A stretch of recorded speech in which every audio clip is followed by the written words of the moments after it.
Hello and welcome to Vectors and Matrices 101.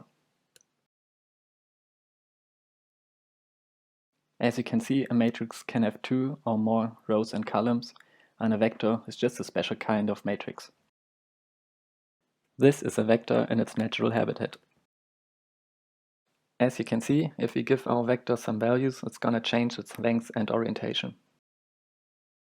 We can add our vector 1 and vector 2 to get vector 3. We can scale our vector to make it longer. That's another way of writing it. We can replace the 2 with a variable and scale it any way we want it. That's also called the identity matrix. As you already saw, we can scale a vector. But we can also rotate it. The vector 1, 0 would be the vector 01 after a 90-degree rotation. But how, do you ask? For now, just know that we can use a rotation matrix and different variants of pi to do that. So now we want to rotate our vector 1, 0 using the rotation matrix. But how do we do that? We just multiply them. Well, it's not as easy, but pretty simple. We first multiply cosine alpha and 1, and then we multiply minus sine alpha and 0, and add those both together. We do the same for the second row in the matrix, so sine alpha times 1, cosine alpha times 0, add those both together, and we have our result. So our result should look like this.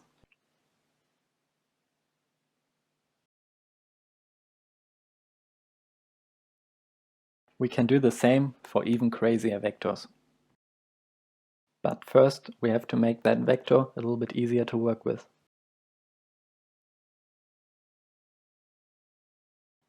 So once again, we start in the first row in the matrix and multiply cosine alpha with 1.5 and multiply minus sine alpha with the root of 3 divided by 2 and add those both together. And then we just do the same thing for the second row in the matrix. So what did we learn so far? We learned what vectors and matrices are, what they look like two-dimensional, that we can rotate them with a rotation matrix, and that we can scale them. You can look forward to some amazing calculations up next. To visualize how this rotation matrix impacts the vectors, we drew them into the sketch of a unit circle with a quarter of pi as our alpha. Just to show you again, these were the vectors a alpha a, alpha b, and a alpha v. And this is how they look if we replace alpha with a quarter of pi. We calculated these, and these were the results. If we now draw the new vectors into the unit circle, we can see that every vector is impacted in the same way and rotated counterclockwise by 45 degrees.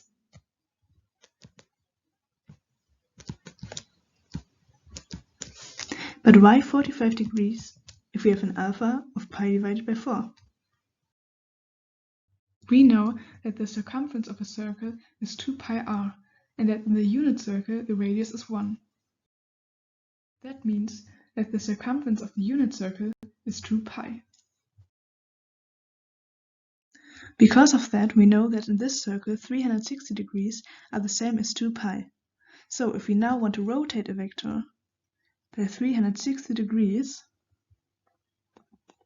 we have to have an alpha of 2 pi. Now you can see that if we want to rotate a vector just by 45 degrees, then we have to have an alpha of pi divided by 4. So what did we learn from that? We learned that A alpha is a rotation matrix, and that in our example, every vector was rotated by 45 degrees because we used an alpha of pi divided by 4. By now we have seen two matrices that individually perform rotation and scaling on a given input vector. But is it also possible to combine both operations in only one single matrix? Indeed. I will now show you how to construct a compositional matrix that rotates a vector by a quarter of pi and scales its length by the root of 2 at the same time.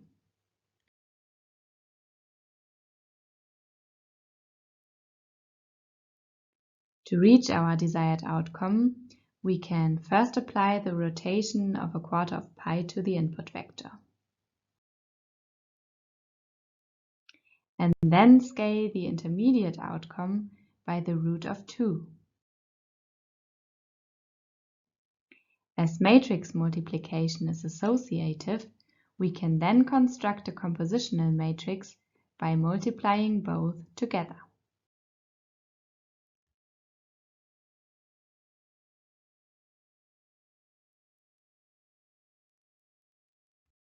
When we take a closer look on our rotation matrix A, we see that its columns describe where the two basis vectors land after application.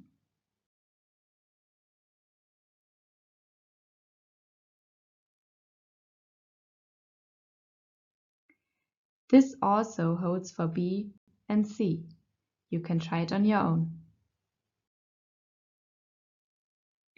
Our matrices perform the same kind of transformation on any input vector.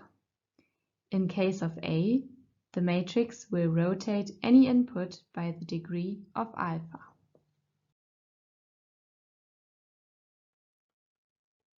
Vectors that were orthogonal before the transformation will of course remain orthogonal after the transformation.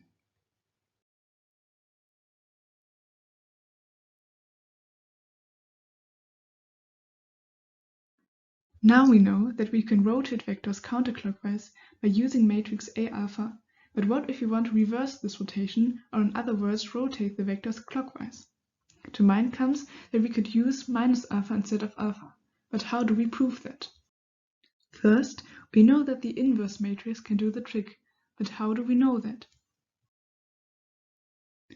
Earlier we learned that if we want to apply two modifications to one vector, we have to multiply them. If we do that with the initial matrix and the inverse, we get the unit matrix, because that is how the inverse matrix is defined. The unit matrix, however, has no effect on the vector. We can conclude from this that the inverse matrix reverses the rotation of the initial matrix. Now we want to know if the minus alpha in the matrix A alpha can rotate the vector in the opposite direction the same way as the inverse matrix does. To show this, we calculated the inverse of A alpha and will now compare it to A minus alpha. At first sight, you may not see that they are the same, but in fact they are, because if we look closely, we can only see two main differences. First, we have cosine of minus alpha instead of cosine of alpha. We have a graph to illustrate that they are the same. For example, if you take cosine of 3 and compare it to cosine of minus 3, you would see that the y value is the same. This applies to any other x because cosine is a function that is mirrored at the y-axis. Secondly, we have the difference between the sine functions. If you now take a look at the graph again, you will see that these both statements are also correct. We can conclude from that A minus alpha is the same as the inverse of A alpha. To reverse the scaling of B beta, we have to use B1 divided by beta. To prove that, we calculated the inverse of B beta and can see that the result is the same as B1 divided by beta. So what did we learn after all? We scale a vector with B beta, rotate it with A alpha. We can create compositional matrices with the help of multiplication. Two vectors remain orthogonal after the same rotation, and we can reverse scaling and rotation. We hope we could show you some things, and thank you for listening.